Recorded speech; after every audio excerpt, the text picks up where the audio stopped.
नमस्कार दोस्तों। स्वागत है आप सभी का एक बार फिर से। दोस्तों, हिंदू धर्म ग्रंथों में इस बात का उल्लेख है कि भगवान शिव आज भी कैलाश पर्वत पर निवास करते हैं।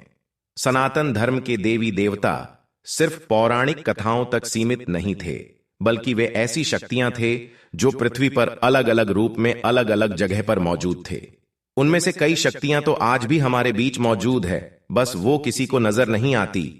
इस धरती पर आज भी एक ऐसी जगह है जो पूरी तरह से विज्ञान को चुनौती दे रही है। जी हां मित्रों, हम बात कर रहे हैं इस धरती का सबसे रहस्यमयी पर्वत कैलाश पर्वत की, जहां स्वयं भगवान शिव के होने का एहसास आज भी होता रहता है। इस जन्म में भगवान शिव का दर्शन हो या ना हो, लेकिन उनके निवास स्थल का दर्शन मनुष्य के भाग में जरूर लिखा है। दुनिया की समस्त लौकिक शक्तियों का जन्म इस कैलाश पर्वत से ही होता है। हिमालय की गोद में बसा यह पर्वत भले ही दुनिया का सबसे ऊंचा पर्वत ना हो, लेकिन इसकी भव्यता इसकी ऊंचाई से नहीं अपितु इसके आकार से है। शिवलिंग के आकार का यह पर्वत स्वयं में ही एक मंदिर है।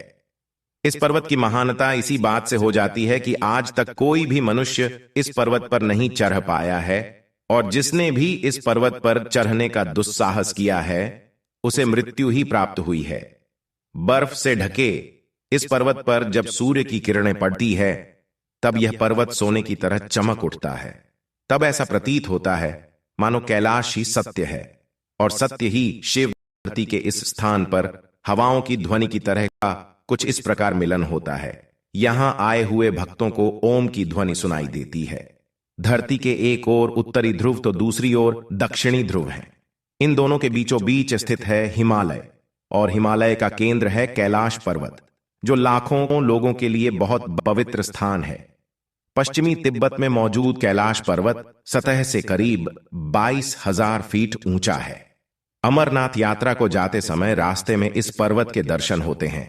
मित्रों, आपको शायद मालूम नहीं होगा कि कैलाश पर्वत सिर्फ हिंदू धर्म के लिए ही नहीं, बल्कि 3 और बाकी धर्म के लिए पवित्र जगह है। यह पर्वत दुनिया के 4 प्रमुख धर्म को जोड़े रखता है। और मित्रों, हाल ही में वैज्ञानिकों द्वारा इस पर्वत को धरती का केंद्र माना गया है। इस पर्वत पर दिशा सूचक यानी कंपास भी काम करना बंद कर देता है। बहुत से लोगों और शोधकर्ताओं द्वारा बताया गया है कि कैलाश पर्वत पर ही चारों दिशाओं का मिलन होता है। यह पर्वत इस धरती पर मौजूद सभी जीव जंतुओं को जीवित रखने के लिए वातावरण बनाए रखता है, और शायद इसीलिए इस जगह को प्राकृतिक शक्तियों का भंडार कहा जाता है। दुनिया की सबसे ऊंची चोटी है माउंट एवरेस्ट, जिस पर आज तक हजारों लोग चढ़ाई कर चुके हैं। लेकिन हैरान कर देने वाली बात तो यह है कि माउंट एवरेस्ट से 2000 मीटर कम ऊंचाई वाले कैलाश पर्वत पर आज तक कोई नहीं चढ़ पाया। किसी भी पर्वत पर चढ़ाई करने में सबसे बड़ी दिक्कत आती है ऑक्सीजन की कमी की। माउंट एवरेस्ट की ऊंचाई 8,848 मीटर है, और इस ऊंचाई पर ऑक्सीजन की मात्रा काफी कम हो जाती है। कितने मुश्किल हालात के बावजूद भी करीब 4,000 से ज्यादा लोग माउंट एवरेस्ट को फतेह कर चुके हैं, और दूसरी ओर कैलाश पर्वत की ऊंचाई 6,638 मीटर है, मतलब माउंट एवरेस्ट से लगभग 2,000 मीटर कम। इसके बावजूद भी आज तक कोई भी इसके शिखर तक नहीं पहुंच पाया। क्यों? माउंट एवरेस्ट के मुकाबले कैलाश पर्वत पर ऑक्सीजन लेवल अच्छा होने के बावजूद भी लोग इस पर नहीं चढ़ पाते।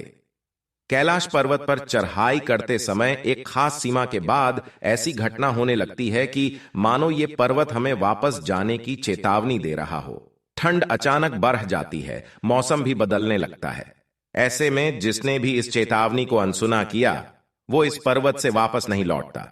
हिंदू धर्म की मान्यताओं के अनुसार कैलाश पर्वत को भगवान शिव का घर माना जाता है, और बगैर उनकी आज्ञा के कोई उनके स्थान पर आ जाए ऐसा वह होने नहीं देंगे।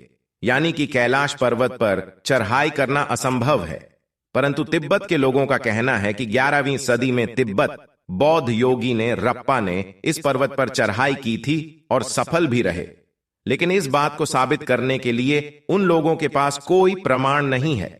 कैलाश पर्वत के बारे में तिब्बत मंदिरों के धर्मगुरु बताते हैं कि कैलाश पर्वत के चारों ओर एक दिव्य और अलौकिक शक्ति का प्रवाह होता है, और कहा जाता है कि इन्हीं अलौकिक शक्तियों के माध्यम से आज भी कुछ तपस्वी आध्यात्मिक तौर पर उनके गुरुओं के साथ संपर्क करते हैं। कैलाश पर्वत से जुड़े काफी दंत कथाएं भी प्रचलित हैं। उन्हीं कथाओं की सच्चाई का पता लगाने के लिए 1999 में रूस की एक टीम ने रिसर्च की थी और टीम द्वारा कई दिनों तक रहस्यमयी कैलाश पर्वत के रहस्यों का पता लगाने के बाद दावा किया गया कि कैलाश पर्वत की चोटी बिल्कुल भी प्राकृतिक नहीं है। वो एक पिरामिड के जैसी है और कैलाश पर्वत की ये चोटी प्राकृतिक नहीं बल्कि किसी इंसान या किसी अलौकिक शक्ति द्वारा बनाई गई लगती है। और इस जगह पर अजीब तरह के रेडिएशन होने के कारण इसे पारलौकिक गतिविधियों का केंद्र भी बताते हैं। उनके दावों में कितनी सच्चाई है यह तो आने वाला वक्त ही बताएगा, लेकिन तीन द्वारा इस पर्वत को जिस इंसान या अलौकिक शक्ति द्वारा बनाए जाने की बात कही गई है वह कोई और नहीं बल्कि भगवान शिव ही थे। अगर हम भी कैलाश पर्वत को थोड़ा ध्यान से देखेंगे तो यह बात काफी सही भी लगती है और शायद इसीलिए इस पवित्र पर्वत का दौरा करने वाले लोगों ने दावा किया है कि वहां समय काफी तेजी से गुजरता है। नाखून और बालों की वृद्धि जो सामान्य परिस्थितियों में लगभग 2 सप्ताह में होती है वह वृद्धि यहां 24 घंटे में हो जाती है और इन पौधों के बीच की हवा तेजी से उम्र बढ़ाने की प्रक्रिया में मदद करती है।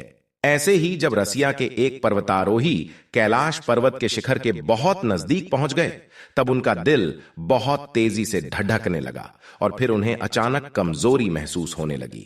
फिर उन्हें ख्याल आया कि उन्हें यहां नहीं रुकना चाहिए, जिसके बाद जैसे ही वो पर्वत से नीचे आते गए उनका स्वास्थ्य ठीक होता गया और 2001 में आखिरी बार स्पेनिश टीम ने इस पर्वत पर चढ़ने की कोशिश की थी, लेकिन पूरी दुनिया भर के लोगों के बढ़ते दबाव के कारण उन्हें अपनी खोज रोकनी पड़ी और उसे दिन के बाद यहां की गवर्नमेंट ने किसी को भी कैलाश पर्वत पर चढ़ाई करने की इजाजत नहीं दी।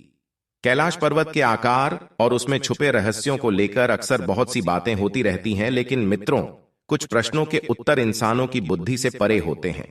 ऐसे में तो एक बात साफ नजर आती है कि हिमालय के पर्वतों के बीच स्थित शिवलिंग के आकार का पर्वत ही कैलाश पर्वत है और इस कैलाश पर्वत को एक एंगल से देखने पर शिव जी के मुंह जैसा दिखाई देता है। मेरा मानना यह है कि उस कैलाश पर्वत पर शिव जी नहीं बल्कि कैलाश पर्वत ही शिव है। तो दोस्तों, अगर आप भी भगवान शिव में विश्वास और आस्था रखते हैं तो कमेंट में हर हर महादेव अवश्य लिखें। साथ ही अगर जानकारी पसंद आई हो तो वीडियो को लाइक करें, दोस्तों के साथ शेयर करें एवं ऐसी ही जानकारी जानने के लिए हमारे चैनल को सब्सक्राइब करें।